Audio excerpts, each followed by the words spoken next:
In this video, you will learn how to use a bar diagram to solve multiplicative comparison problems. In multiplicative comparison problems, there are two different sets being compared.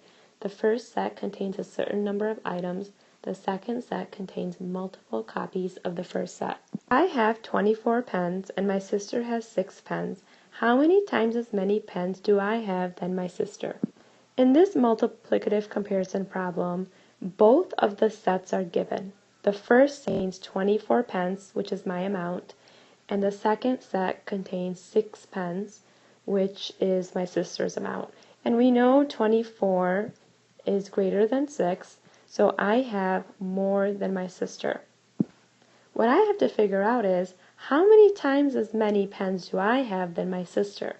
Well, I know it's more than twice as many, because twice as many means double, and a double of 6 is 12. So I definitely have more than twice as many pens as my sister. I'm going to use a bar diagram to solve this problem. First, I'm going to draw a rectangle to represent my sister's amount, and this is her amount. Now I have to draw my rectangle to represent my amount of pens, which is 24. And I know my rectangle is definitely going to be longer than my sister's. So my rectangle, I'm going to start off with 6. And I know that I have to keep going because I have to reach the amount of 6. So I'm going to draw another rectangle that's going to be equal size. And that's going to represent 6 again. So now I have a double of 6, which is 12. I still haven't reached 24, so I'm going to keep going.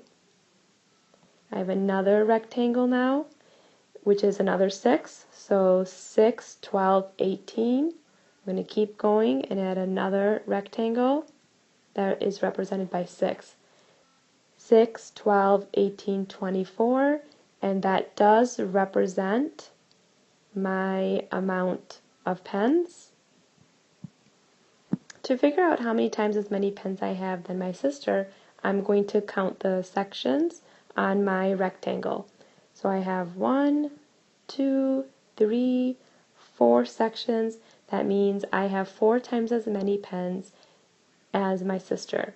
I could have solved this problem using a division equation, which would have been 24 divided by 6 equals 4.